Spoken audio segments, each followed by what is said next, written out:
क्यों रुक जाते हो 4 दिन की मेहनत के बाद? अरे क्यों रुक जाते हो 4 दिन की मेहनत के बाद? अरे वक्त लगता है बीज को फसल बनने में भी। हेलो नमस्कार साथियों, आप सभी को टारगेट विद नित्यम के चैनल में दिल खोल करके स्वागत है। जैसे मैं आपको लगातार पता चल रहा है कि टारगेट विद नित्यम चैनल से जीके जीएस का सीरीज दिया जाता है जो सही परीक्षाओं के लिए महत्वपूर्ण है। और टारगेट विद नित्यम चैनल से जो जीके जीएस का सीरीज दिया जाता है तो जो इसमें प्रश्न रहते हैं वे सभी लूसेंट के प्रीवियस ईयर के प्रश्न होते हैं जो किसी न किसी एग्जाम में पूछे हो या फिर जिसकी पूछने की संभावना होती है, उन्हीं सवालों का यहाँ पे हम लाकर फुल डिस्कशन कराते हैं। साथ में लूसेंट के प्रीवियस ईयर के प्रश्नों के साथ साथ जो लूसेंट में प्रीवियस ईयर के प्रश्नों के साथ साथ जो ऑप्शंस दिए हैं उन ऑप्शनों का भी यहाँ पे तमाम फुल डिस्कशन कराया जाएगा, जिससे आपके आगामी कभी जीके जीएस का सवाल छूट ना पाए। खासकर आपके जो आगामी एग्जाम है जैसे में एसएससी जीडी, उसके लिए ये रामबाण साबित होने वाला है। तो पहले आप कंटेंट देखिए, फिर प्रश्नों का डिस्कशन देखिए, तभी अगर आपको वीडियो पसंद आता है तभी लाइक कीजिएगा, शेयर कीजिएगा एंड चैनल को सब्सक्राइब कीजिएगा। अन्यथा आपकी मर्जी, आप डिसलाइक, अनलाइक, अनशेयर भी कर सकते हैं, इसमें कोई दो राय की बात नहीं है। चलिए, आपकी ज़्यादा समय की हम बर्बादी नहीं करेंगे क्योंकि सबसे पहला सवाल से हम आपको शुरुआत करते हैं। सबसे पहला सवाल आपको स्क्रीन पे कुछ इस प्रकार नजर आएगा, ये देखिए। सबसे पहला सवाल आपका बोलता है कि इंडसइंड बैंक की स्थापना कब हुआ? इंडसइंड बैंक का स्थापना कब हुआ था? अगर आपको पता है तो कमेंट बॉक्स में कमेंट कर दीजिएगा, अन्यथा हम बताएंगे ही क्योंकि हमें ही फुल डिस्कशन कराना है। तो इंडसइंड बैंक की जो स्थापना है वो 1994 में किया गया था, यानी 1994 में किया गया था। और इंडसइंड बैंक का जो मुख्यालय है वो है आपका पुणे में। कहाँ पे है? पुणे में है। बाकी प्रीवियस ईयर से जो भी बैंक से संबंधित आपके एग्जाम में पूछा हुआ सवाल है उन सब सवालों को हम यहाँ पे रख दिया। जैसे मैं प्रीवियस ईयर में पूछा था एसएससी में कि आईसीआईसीआई बैंक की स्थापना कब हुआ, तो आईसीआईसीआई बैंक की स्थापना 1994 में होता है, जिस दिन इंडसइंड बैंक की स्थापना होता है, जिस ईयर में। ठीक है। सेकंड सवाल आपसे पूछता है कि बैंक ऑफ पंजाब की स्थापना कब होता है, तो बैंक ऑफ पंजाब की स्थापना 1995 में होता है। और भारत का जो आधी से ऊपर की जो जनसंख्या है वो सभी बैंक ऑफ पंजाब में ही अपनी खाता को रखे हुए हैं। बाकी हम और आप दोनों के चहीते मनपसंद गांव वाले कि भारत का प्रथम ग्रामीण बैंक की स्थापना 1975 में किया जाता है। और भारत का 90% जो जनसंख्या है जिसका खाता जो है वो स्टेट बैंक ऑफ इंडिया में है, इसकी स्थापना, जिसे एसबीआई कहा जाता है शॉर्ट में, इसकी स्थापना कब हुआ था? इसका आंसर आप लोग कमेंट बॉक्स में कमेंट कर दीजिएगा कि एसबीआई की स्थापना कब हुआ था। बाकी जितने भी बैंक से संबंधित प्रश्न आपके एग्जाम में पूछे थे या फिर जिसकी पूछने की संभावना बनती है उन सब सवालों को यहाँ पे हम आपके समक्ष प्रस्तुत कर दिए हैं। बाकी आपको एक कमेंट बॉक्स में कमेंट कर दीजिएगा कि एसबीआई की स्थापना कब हुआ था। चलिए नेक्स्ट सवालों की ओर हम लोग आगे बढ़ते हैं।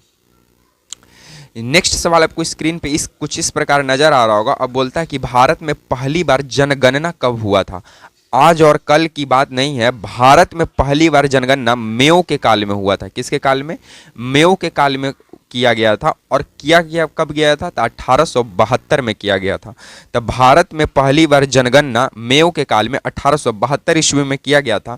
बाकी मेयो से संबंधित कुछ महत्वपूर्ण बातों की बात करें तो आपसे प्रीवियस ईयर में पूछता है कि मेयो कॉलेज कहाँ स्थित है। तो आपको बता दें कि ये एसएससी एमटीएस के 2015 या 16 में ये पूछा हुआ सवाल था कि मेयो कॉलेज कहाँ स्थित है। तो आपको बता दें कि मेयो कॉलेज अजमेर में स्थित है। और ये जो है इसे राजस्थान का कह सकते हैं आप दिल कहा जाता है।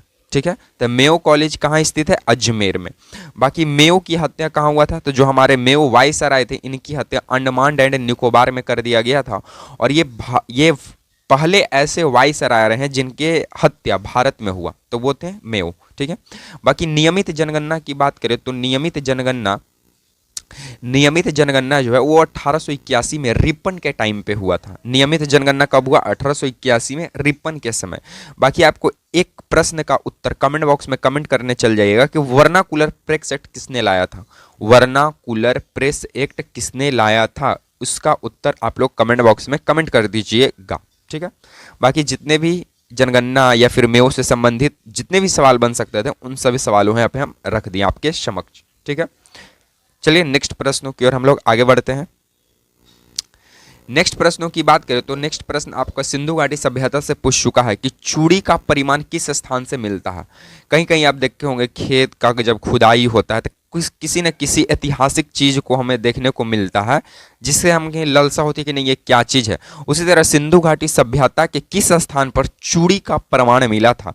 चूड़ी आज और कल का नहीं है, बहुत ही पुराने टाइम से ही चले आ रहा है। तो आपको बता दें कि चूड़ी का परिमाण जो है वो कालीबंगा में देखने को मिला था। कालीबंगा, कालीबंगा, तो कालीबंगा में ही चूड़ी का परिमाण देखने को आपको मिलता है। बाकी आपको याद करने का तरीका बता दें कि काली से काली माँ, हमारी माताएं जो हैं वो चूड़ी पहनती हैं, तो कालीबंगा, काली माँ चूड़ी, तो चूड़ी का परिमाण कालीबंगा से देखने को मिलता है। बाकी कुछ महत्वपूर्ण साक्ष्य प्रमाणों की बात करें जो किस स्थान से मिले, तो वो प्रीवियस ईयर में पूछता है कि लिपस्टिक का प्रमाण कहाँ से मिला है। तो लिपस्टिक का प्रमाण आज के फैशन की दौर की ये बात नहीं है, ये बहुत ही पुरानी बात है। जिसके बता दें कि लिपस्टिक का परिमाण जो है वो चंद हुदड़ों से देखने को मिलता है। बाकी R37 कब्रगाह का प्रमाण जो है वो हड़प्पा से देखने को मिलता है। इसका याद करने का तरीका क्या है कि लोग आज जमीन को क्या कर रहे हैं, हड़प रहे हैं। तो जमीन को तो हड़प रहे हैं, लेकिन आज के टाइम में मंदिर, मस्जिद और जो कब्रगाह है उसको भी लोग धन संपत्ति के चक्कर में, लालची के चक्कर में हड़प ले रहे हैं। तो R37 कब्रगाह का प्रमाण कहाँ से मिलता है? हड़प्पा से देखने को मिलता है। बाकी चावल का दाने का प्रमाण जो है आपको लोथल से देखने को मिलता है। चावल का दाना का प्रमाण लोथल से।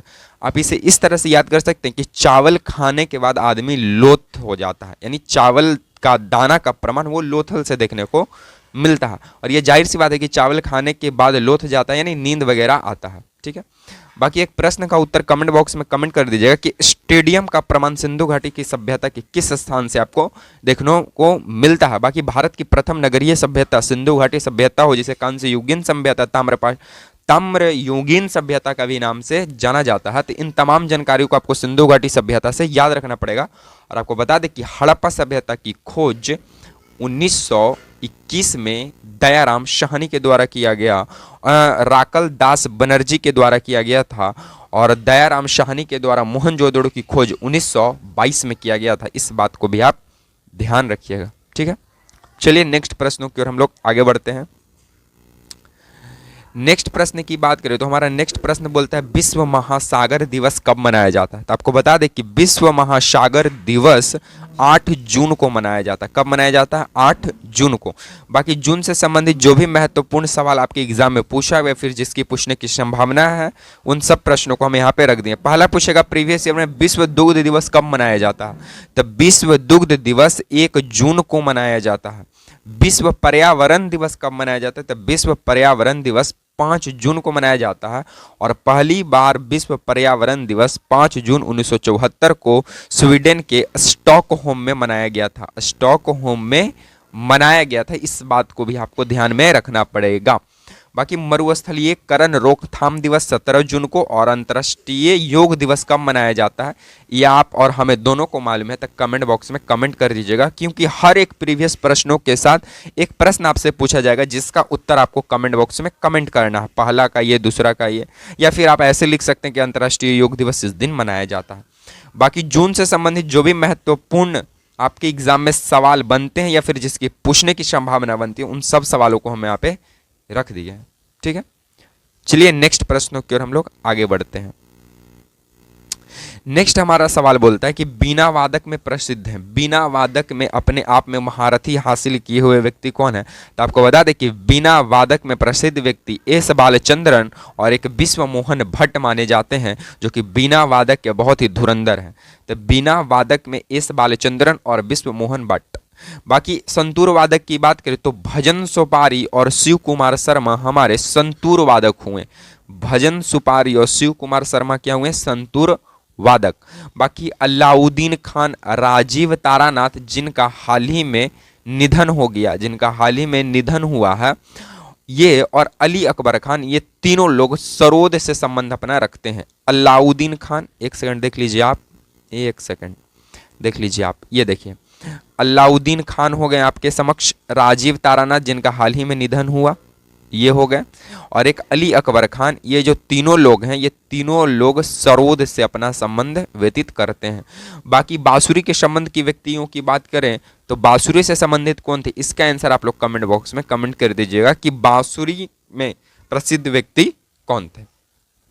बाकी आज को हम सीरीज को यहीं पे समाप्त करते हैं। अगर आपको वीडियो पसंद आया हो तो थैंक्स फॉर वॉचिंग वीडियो एक हर्ट के साथ। बाकी वीडियो और भी पसंद आए तो वीडियो को लाइक कर दीजिएगा, वीडियो को शेयर कर दीजिएगा एंड चैनल को सब्सक्राइब कर दीजिएगा और कमेंट बॉक्स में कमेंट कर बताइएगा कि आपको ये वीडियो कैसा लगा।